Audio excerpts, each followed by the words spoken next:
हर हर महादेव दोस्तों, कैसे हैं आप सभी। दोस्तों, आप सभी का स्वागत है एक बार फिर से हमारे YouTube चैनल ज्ञान मंत्र में। दोस्तों, आज हम बात करेंगे घर के मंदिर में क्या रखना चाहिए, क्या नहीं रखना चाहिए, किस तरह की तस्वीरें रखनी चाहिए। तो दोस्तों, बढ़ते हैं वीडियो में आगे। घर का मंदिर वह स्थान होता है जहाँ हमें सकारात्मक ऊर्जा मिलती है, इसलिए समय समय पर हमारे वास्तु पंडित इस संबंध में शोध कार्य करते हुए हमें सीधा और सच्चा परामर्श देते हैं। अपने घर में मंदिर बनाते समय हमें इस बात का ध्यान अवश्य देना चाहिए कि उस मंदिर में क्या रखा जाए और क्या नहीं। उदाहरण के लिए, पूजा स्थल पर अपने माता पिता या अन्य संबंधियों की तस्वीरों को रखना पूर्णतः वर्जित मानते हैं। हमें इस बात का ध्यान रखना चाहिए कि हमारे घर के मंदिर में ऐसी कौन कौन सी वस्तुएं हैं जो पॉजिटिव एनर्जी देती हैं।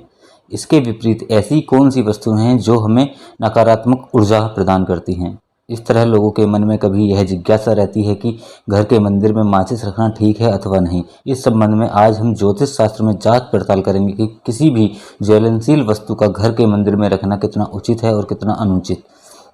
आइए पहले हम थोड़ा सा विचार करते हैं कि हमारे घर के मंदिर के मुख्य रूप से कौन कौन सी चीज़ें होती हैं। किसी भी घर के मंदिर में मुख्य रूप से देवी और देवताओं की तस्वीर या मूर्तियाँ, नीचे बिछा हुआ पीला या लाल वस्त्र, आरती जलाने के लिए दीपक, धूपबत्ती, हवन सामग्री, शंख, घंटी, गंगाजल, कलश, पुष्प, आरती से संबंधित पुस्तकें आदि होती हैं।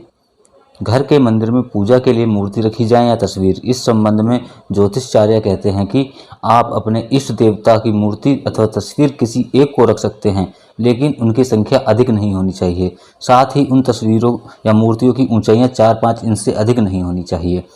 देवताओं की मूर्तियां या तस्वीरों को मुख प्रसन्नचित होने चाहिए।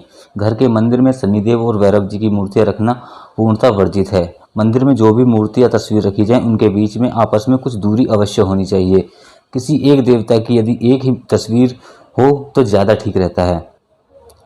हिंदू धर्म में प्राचीन काल से माना जाता है कि हमारे सामने यदि हमारे आराध्य की एक छवि हो तो हम ज़्यादा अच्छे तरीके से ध्यान और प्रार्थना कर सकते हैं, जो कि मनोवैज्ञानिक रूप से देखें तो बहुत ही प्रमाणिक है।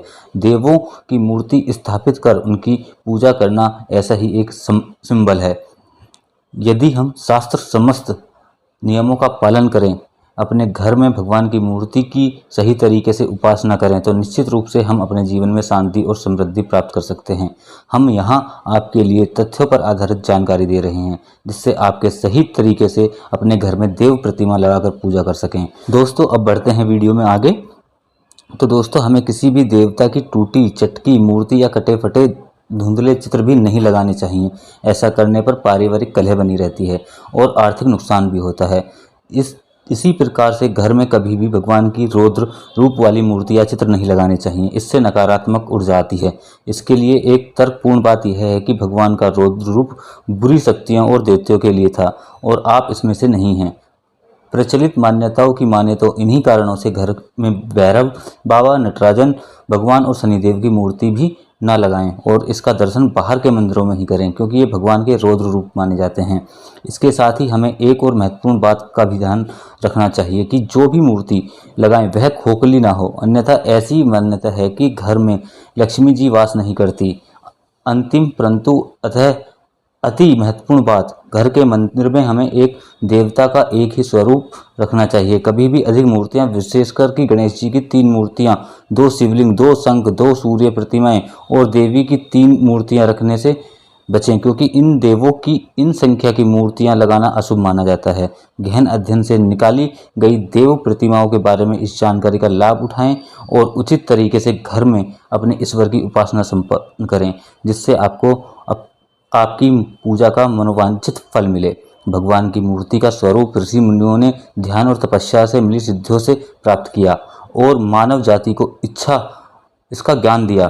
परंतु समय के साथ शास्त्रों में मौजूद यह प्राचीन यज्ञ ज्ञान अपनी शुद्ध अवस्था में नहीं रह गया और अलग अलग लोग अपने अपने तरीके से भगवान की मूर्तियों को पूजते हैं। आइए समझते हैं कि भगवान की मूर्तियां किस धातु की हों, इस बारे में शास्त्रों में क्या वर्णित है, जिसके बारे में हमने बहुत गहन अध्ययन करके आपके लिए जानकारी निकाली है। वैसे तो श्रद्धा और प्रेम से आप किसी भी तरीके से प्रभु की भक्ति करें, वो सब स्वीकार करते हैं। परंतु शास्त्रों के अनुसार भगवान की मूर्ति 8 प्रकार की हो सकती हैं। लकड़ी की, पत्थर की, चित्र रूप में, मन में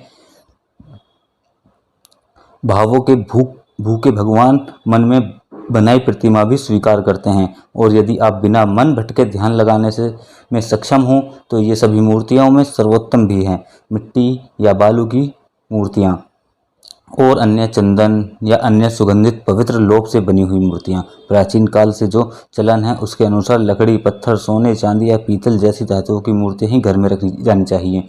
वैसे धातु की मूर्तियाँ महंगी होने के कारण आजकल पत्थर की मूर्तियों को भी बहुत से लोग घर में पूजा के लिए रखते हैं, जैसा संगमरमर, प्लास्टर ऑफ पेरिस और ग्रेनाइट की मूर्तियाँ। तो आज की वीडियो में बस इतना ही। अगर आपको हमारी ये वीडियो पसंद आई हो तो आप हमारे चैनल को सब्सक्राइब कर लें और वीडियो को अपने दोस्तों और रिश्तेदारों में शेयर करना ना भूलें। धन्यवाद।